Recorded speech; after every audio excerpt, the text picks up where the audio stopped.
Provoe. Welcome back to the Provian Roadmap, an introduction to self-mastery.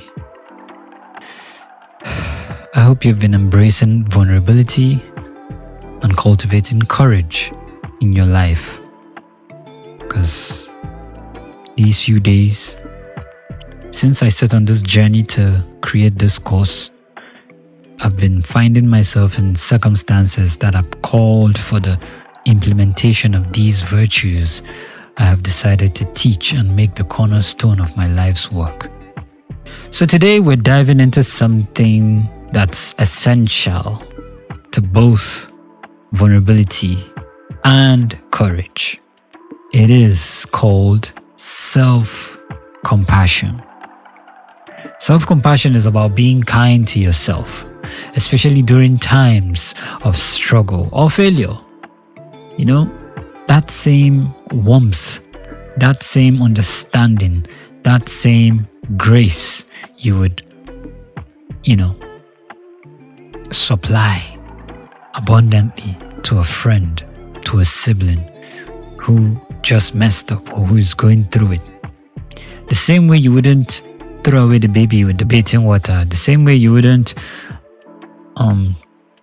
castigate a family member who got involved in a crime or got addicted to a substance.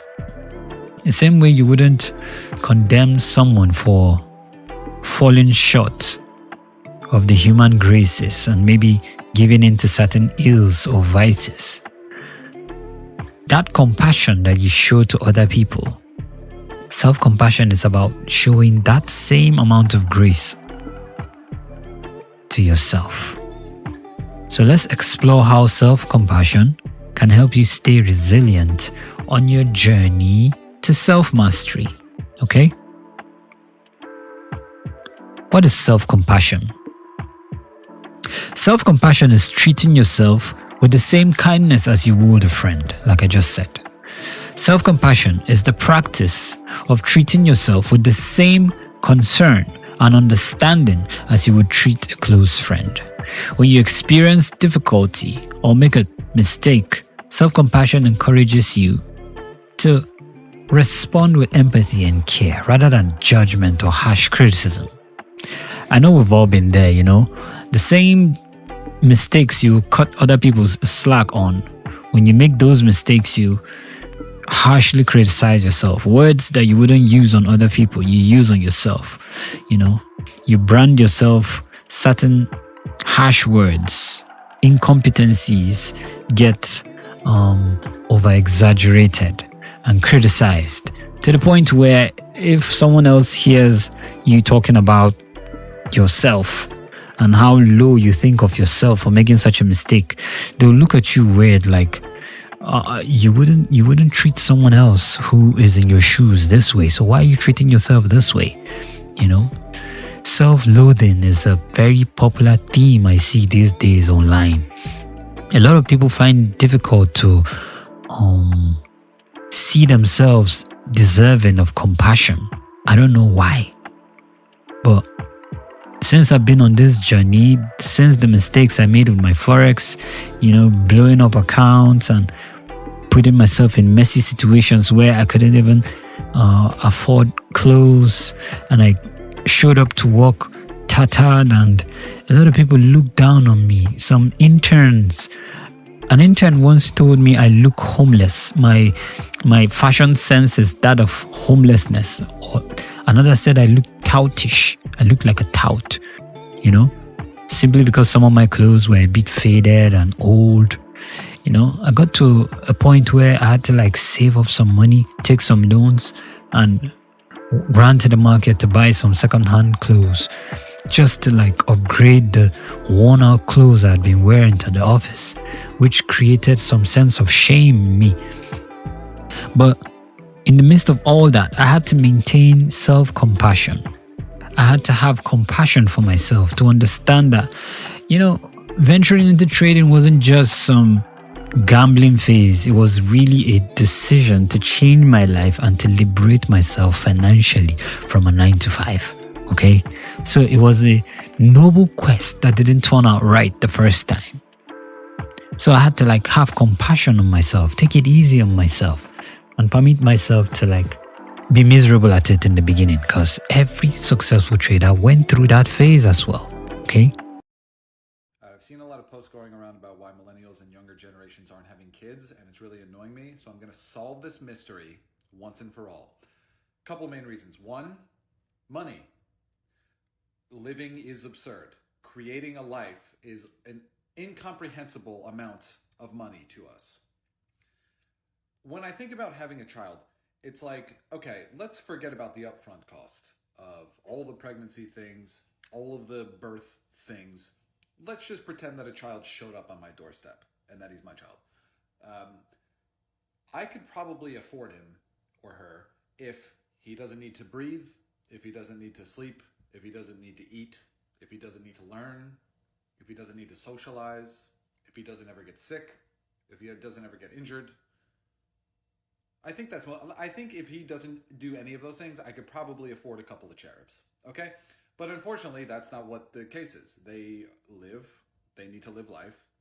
Life is unbelievably expensive at literally every turn. It's hard to think about myself existing for a long time. And I'm doing well, mind you. I'm not even trying to do woe with me. Like, I'm doing well. And still, it's absurd. So having children is quickly becoming like a symbol of a high socioeconomic class, which is very depressing, okay? Money. The second thing of why people aren't having kids, we don't have hope for the future. That's the biggest thing. A lot of this depression that we're feeling, a lot of this dread, is because we don't have hope.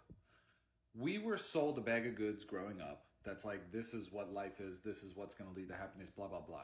We get through to 30 and we realize that everything we've been told is wrong. Not only has not everything that we've been told wrong, we also don't even have a clear direction into what the future is going to be. So it's not like people can paint a picture of what the future is going to look like. All we're told is that, no, what you've done so far isn't good enough. You're never going to be rich. Also, we're going to replace you with robots literally as soon as possible. So not only are you not doing good enough, we're going to try to get rid of you ASAP. And what the human existence is going to look like when the robots come, couldn't tell you, okay? So it's hard for us to think about literally like 6 months in the future, let alone when we're 60 years old.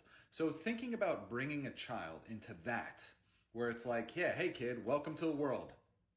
Don't know what to tell you. Hope it works out for you. Me personally, I'm just running out the clock, okay? That's what I feel like most of our generation is doing. We're just running out the clock. We're like, it's messed up. Let's just enjoy the time that we get. And whatever's on the other side of that, I guess we'll figure it out. So there's this whole narrative of like, oh, well, people don't want kids the way that they used to. No, people want kids. Most people do. Not everybody, and that's totally fine. Most people want kids. But when you think about bringing a child into this situation, our rational brains are just not piecing it together, that it makes sense. So it's not a choice. People not having kids is a symptom of a disease. And that disease is the existence that we've created and what we exist in right now. And all this isn't even mentioning the fact that building, developing, and maintaining a healthy relationship has become damn near impossible. So when you think about having to find someone or maintain the situation that you're in enough to bring a child into a healthy relationship, it's very hard to imagine, right? And that's, again, a huge problem, the fact that our human-to-human love and connection has been totally corrupted. Again, another massive problem. So you add all of that up, no money, no hope, very hard to find and maintain a healthy relationship, becoming damn near impossible. And where does the child fit in that? So all these posts, why aren't young people having kids? Shut up. Provoe.